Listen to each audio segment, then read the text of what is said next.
Wait, let me put camera away. Let me put camera away. No witness. You record a nigga getting executed, man, publicly. Three offensive warning to the PD, man. We ain't playing with niggas, bro. We out. What's up, y'all? Welcome to the SOS podcast, and today we're talking basketball. And what a time to be alive. Man, Steph Curry, 50 points on Sunday in a Game 7 win.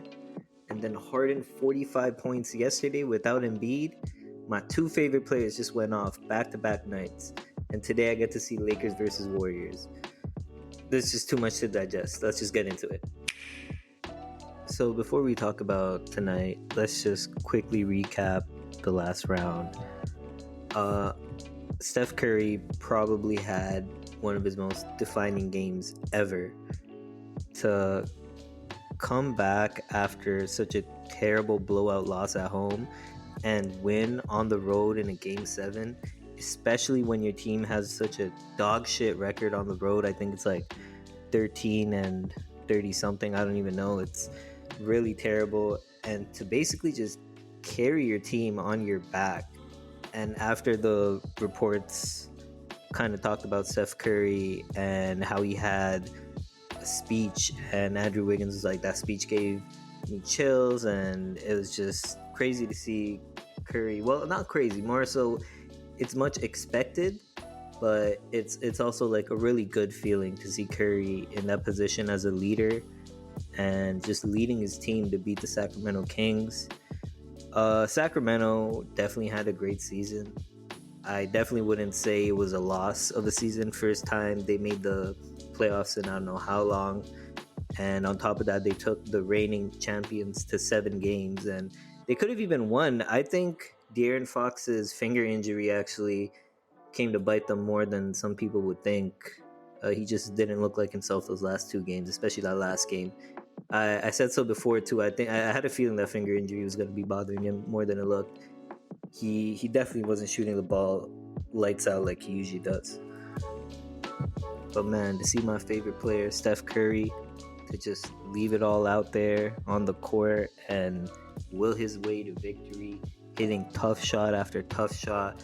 Like, oh my God, whether it was driving or a 3-point shot or even like a mid-range, like the Sacramento Kings did not make it easy. Unfortunately for the rest of the Golden State team, they were not performing. The only 3 people I would say came to play is Steph, of course, Kevon Looney. Oh my God, Kevon Looney, wow. He had 3 20 rebound games, and the rest of the league combined in the playoffs only have 2 20 rebound games. So he's definitely one of the most underpaid centers in the league, so good for him. And also, yeah, the amount of offensive rebounds, especially in that third quarter, that he was just grabbing, like it's like it was coming to him. Like whenever they shoot the ball, it's almost like Kevon Looney was a magnet for the ball, and he just always get the rebound. It was crazy. So shout out him. And I think Draymond was playing pretty good too. Because you never expect Draymond to go off for points, but he was doing his thing with assists and on defense, and overall he's just playing how Draymond plays. Klay Thompson and Jordan Poole couldn't get going. Andrew Wiggins played amazing in the first half, but at the second half he went really, really He went really, really stale. He just kept missing, and he even missed 2 free throws in a row. Steph missed 2 free throws in a row too. Actually, that was crazy. But to see Andrew Wiggins just brick 2 free throws in a row, like I felt so bad for Kevon Looney. Kevon Looney would get an offensive board, give it to Andrew Wiggins. Andrew Wiggins bricks it. Then Kevon Looney would get it again, give it to Andrew Wiggins. Then he bricks it again. Then Kevon Looney would get another offensive board. Then Andrew Wiggins would go and get fouled, and then he misses both free throws. I'm pretty sure that's exactly what happened during one of the plays. That was insane. Steph himself, I think Steve Kerr did a really good job subbing him out when he did, really pacing him. You could tell that he was going to be playing a lot of minutes right from the get-go, and Steve Kerr in a timeout even said he'd call another timeout just to give Steph rest. That's how important Steph was to this game, and I was honestly so surprised that it ended in a blowout. I thought the Sacramento Kings would at least keep it close, but I think that's what I'm saying, like Draymond Green and in general, like the Warriors and Steve Kerr, they did a really good job locking up Malik Monk. Malik Monk just couldn't get it going. And as for Trey Lyles and the rest of them, they also kind of started getting cold in the second half. I think I was surprised that Davion Mitchell didn't get as many minutes. He was doing not a solid job, but he's doing his best to guard Curry. So it was interesting that they went with just Terrence Davis guarding him, and Trey was Trey Lyles, and Trey Lyles, I think that's his name. He was also guarding him, the rookie. Overall, that was probably the best Steph performance we've ever seen in the playoffs, and I'm so grateful that I got to see it live. Well, not like live as in I was there, but I got to see it live from home. And it's good. It's good to see your favorite player go off. It's good to see someone like Steph, who's not really known to be aggressive, to kind of tell his teammates, like, if you're emotional, just stay at home. Like, just, you can rely on me, guys. I'm going to carry. And to just live up to his words. And that's how you know, like, he's one of the greatest to ever do it. And speaking of a couple other players that are also some of the greatest to ever do it, I just want to quickly touch on the Suns and Nuggets. I had a feeling that the Nuggets were going to win. I didn't think they'd be up 2-0. I think that the Nuggets can definitely win in 5, maybe even 6. Now that Chris Paul's out, maybe even 4.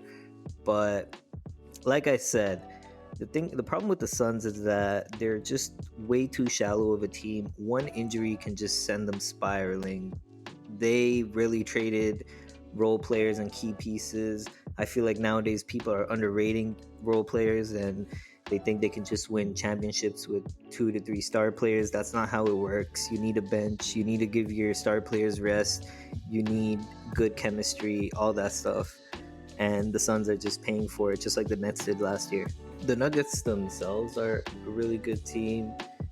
Jokic is playing out of his mind. He just sees the game so differently. And he will catch guys that are cutting that sometimes aren't even ready for the ball, bro. I swear, like, the way he sees the game is just, it's hard to even imagine and put myself in his place. He's so good, so fun to watch, so entertaining. The rest of his team got a lot better than last year too. KCP with the highest 3-point percentage in the league, one of the highest 3-point percentages in the league. Jamal Murray, even though he had a bad game yesterday, he's coming back from injury. He's hopping back. The first game, he was going hard, and then I think I said it before. I'll say it again. Playoff Jamal Murray is a thing. It's not as great as playoff Butler, but it is a thing. He does perform in the playoffs. Yeah, he had a bad game, but I'm sure he's going to bounce back. He's definitely the type of player to do so. Aaron Gordon also having a breakout season. Michael Porter Jr. There's not one shot that Michael Porter Jr. does not like. He is pulling that as soon as he touches the ball. And that's not necessarily a bad thing. So good for the Nuggets. They're definitely a much better team than last year. So there's no excuses anymore for why Jokic can't make the finals. However, I don't have the Nuggets coming out the West. I'm sorry. So let's move on to kind of what everyone's talking about. The greatest matchup of the playoffs, maybe, probably, happening in the second round. The real Western Conference Finals, because I think one of these teams are going to be the ones that make the finals. The Lakers and the Warriors. But before I even talk about them, I actually still want to talk about yesterday. And yeah, I forgot. I'm just getting so ahead of myself. I'm getting so excited for this. I just really want to talk about James Harden going hard. If you guys have been listening to my podcast, you know that right behind Steph Curry, my second favorite player in the league right now is James Harden. And I've actually liked James Harden a lot more in the recent years. Some people, like, they used to like him in Houston. They don't like him as much anymore. I'm kind of the opposite. In Houston, I'm like, yeah, Harden's cool. I like Harden. That CP3 Harden run on the Rockets was sick. I'm like, I always supported him. But when he went to the Nets, that's when I like really started liking him a lot. Surprisingly, I know like everyone's like, oh, he was fat, yada yada. Bro, the way he was playmaking and the way he gets assists is crazy entertaining. I love it. I love watching it. And especially now on the 76ers, I was rooting for Harden this whole entire year because he's somehow become underrated. Imagine like the league leader in assists is underrated. He's averaging like 20 and 10 and still someone said he's a role player. Like, who said that? And the ESPN panel were like laughing at the fact that Harden could have a good game. Just laughing at the fact. So he had a lot to prove yesterday. He was definitely playing with the chip on his shoulder, and he just proved the haters wrong. Oh my God, he went off. It's crazy to think that the Celtics actually played amazing yesterday. Literally amazing. They were shooting. 1 second, let me just pull it up. The Celtics were shooting from the field 58% from the field, 94% from three, and 38% from 94% from the free throw and 38% from three. That is crazy, and they still lost because James Harden was in his bag. Shout out Tyrese Maxey too, he did amazing, and also shout out Paul Reed. There was a bet that I made that Paul Reed would get 13 rebounds or more, and he got exactly 13 rebounds. So he made me some money. And he really stepped up with those clutch free throws at the end, 4 in a row. Good for him. But yo, that James Harden 3-point shot to end the game winner was wow. Marcus Smart kind of fumbled it in that last play too. He was, I don't know, he tried to like chuck up a shot and then last minute maybe pass it Tatum. I don't know, that was a weird ass play. Marcus Smart is kind of a shot chucker. I wouldn't personally put him at the end of a game. I'd rather prefer Brogdon or Derek White on, but they're okay yesterday. They weren't really feeling it. Speaking of like shot chuckers, there's just a report that the Memphis Grizzlies, under no circumstances, will re-sign Delon Brooks. I was never a huge Delon Brooks fan. He was kind of just a hater, and he just wanted to play the villain and then complained that the media portrayed him as a villain, which is weird. And he complained a lot for someone who wasn't really that good. But Memphis is pretty disrespectful with the under no circumstances. Like, damn, just say they're not going to re-sign him. Like, under no circumstances is pretty wild. But yeah, Philly Celtics. I still have Philly winning. I'm sorry. I put money on Philly a long time ago to win it all. So I'm probably, I have to root for Philly. And I'm okay with that now, especially considering Joel Embiid's going to win MVP tonight. And hopefully he comes back game 2, with that little MVP high and just dominates. Now we can finally move on to Warriors and Lakers. Okay. All right. I just remembered I forgot to talk about the Knicks Heat series. My bad. Okay, but forget it. We'll talk about it later. Lakers, Warriors. Let's do it right now. LeBron versus Steph, Lakers and Warriors is officially happening. Some call LeBron Steph's kryptonite. Some say Steph has a winning record against LeBron. There's a lot on the line in terms of legacy, rivalry, even camaraderie. And as a fan, this might be the greatest series of the year, regardless of who wins. They're very similar teams in terms of how they play, yet also very different. One is heavily reliant on the backcourt, the Golden State Warriors, and one is heavily reliant on their front court, the Lakers. When it comes to great front courts versus great backcourts, usually the great front courts win because the big men can bring more to the game defensively than the guards can. But that isn't always the case. And I think if there's going to be an upset, it'll be now more than ever. But nothing is set in stone. So here are keys for both teams to win the series. So for the Lakers to win, there are a couple key players that need to step up their game and play huge vital roles. Let's start off with the most obvious, Anthony Davis. Anthony Davis has to take the reins offensively. We know he's done it defensively in the last series, and he was going hard. Offensively, he was playing really good, but not at the level that we need Anthony Davis to be, because we all know how he is and what he's capable of. Then let's move on to LeBron. LeBron just really needs to focus on pacing himself, not getting tired, not getting into any injury problems, and just playing his game the way he usually plays. Then there's three players Okay, two players are kind of like one player. It's D'Angelo Russell and Austin Reeves, either or. One of those guys have to step up in terms of just being a backcourt presence. Maybe some nights it'll be Austin Reeves, maybe some nights it'll be D'Angelo Russell, but one of those guys will have to step it up every single game. And even off the bench, Rui Hachimura you can include with these guys too, because he has his nights and he's a great heat check guy that the coach can just sub in. But there's one more player, and this player might just have to play the most vital role among everyone, and that's Jared Vanderbilt. You see, Vanderbilt will more than likely be guarding Curry. It's almost certain that he's going to be guarding Curry, let's be honest. So that's a monumentous task to ask someone to do. To run around with Curry, to stick with him.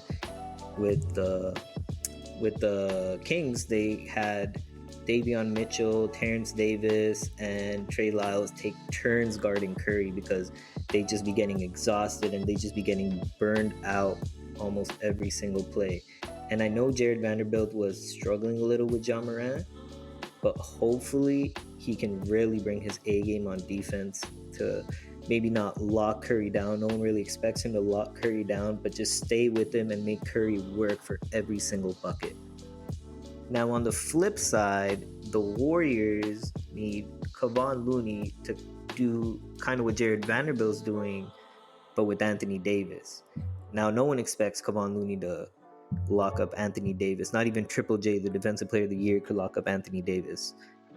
But hopefully he can be physical enough to really wear him down and make him tired.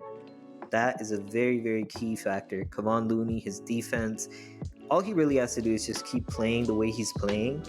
Of course, comparing Sabonis to AD and LeBron, not to mention the centers that they have in rotation, it's tough because the Lakers definitely have a lot more big men than Kings. So the question really comes down to, can Draymond and Looney guard the Lakers big men? Are they enough to maybe not hold down, but to at least make it hard for AD and LeBron? As for everyone else on the Warriors, we know Curry's going to do his thing. As long as Curry stays healthy and consistent and paces himself as well, because he also is an older player, he'll be fine. But it really comes down to whether Poole, Wiggins, and of course Klay Thompson are hitting their shots.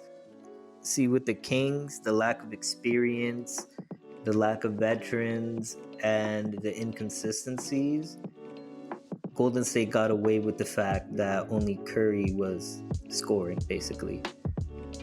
The Lakers aren't the same. The Lakers are definitely going to be punishing the Warriors if Klay Thompson and Wiggins and especially Poole are just bricking.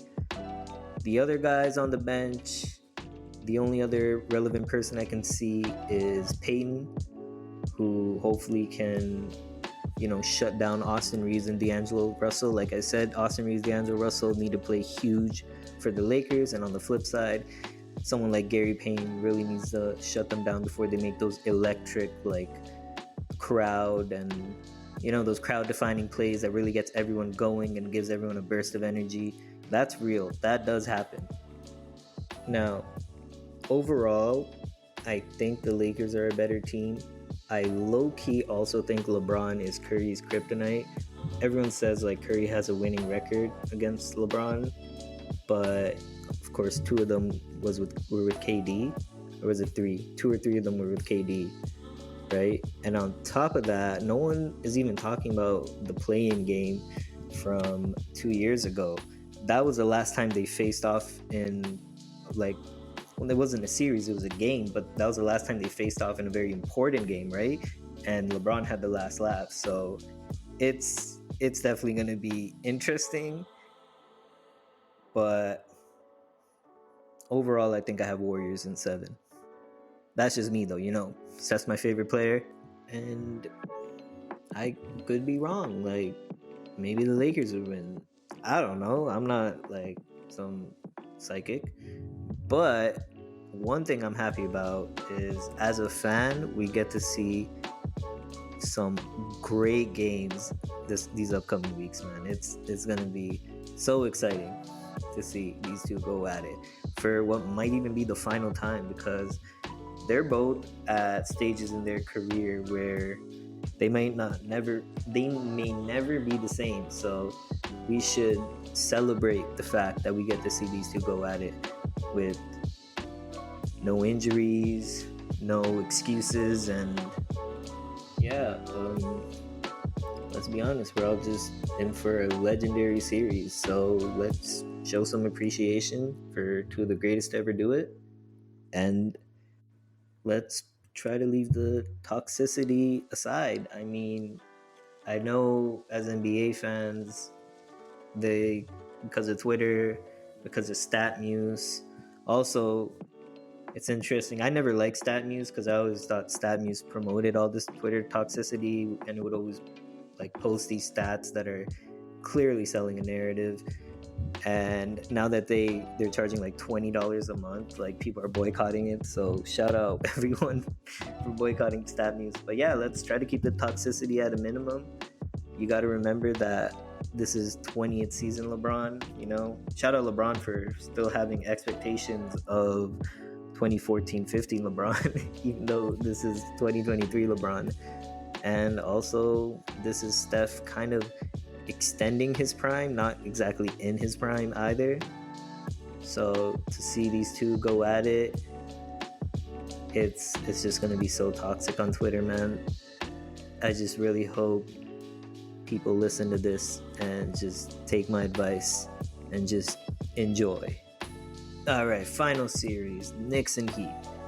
Someone commented on my YouTube video and said, can Jimmy Butler be this consistent for the entire playoffs? Shout out you, because that's the only comments I got. I'm not gonna act like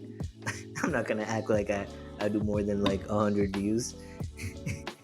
So shout out you for commenting. But I did reply to him and I said that I doubt it. I don't remember what I said, but I basically said I doubt it. I think the aggressive style of play and the excessive amount of minutes is going to catch up to him. And lo and behold, the next day he got injured while playing against the Knicks. It sucks, but that's just how it goes sometimes, man. Hopefully Jimmy Butler can come back. I still think the Knicks actually might win. I'm not going to lie. It's interesting because I think that whoever wins Golden State and Lakers are going to go to the finals, and I think whoever wins Celtics and 76ers are probably going to the finals. I don't see the Knicks or the Heat going to the finals at all, to be honest, or the Nuggets and the Suns. But, you know, I've been wrong before. I could be wrong again. But I'm not afraid to voice my opinions. I don't think that the Heat have it in them to beat the Knicks in a 7-game series. I think, especially with Jimmy injured, I don't think anyone can step up. Tyler Herro's still not playing. Bam, I don't see him as a crazy scorer. And I think it was Strus that's been going off, if I'm correct. But I don't think he's going to be enough either. So I think Jalen Brunson, who kind of had a little off game the last time they played, I think he's going to go hard. I think Julius Randle will play all right, and I think the rest of the bench will do their thing. So I got Knicks in 6, actually. So we'll see what happens there. All right, I'm going to end it right there. It was a good little rant, and I'm excited, so excited to see the series tonight. Joel Embiid MVP, hopefully too. It'll be great. If there's any audio problems or video problems, if you're watching this on TikTok or YouTube, I don't know. I apologize. I'm kind of self-learning how to do audio and video editing. I think I'm getting better with every single episode, so hopefully I'll get to a point where I can make AAA quality stuff. But until then, I'm sorry, just bear with me. Thank you so much for tuning in. My name's Abhay. I'll catch y'all later.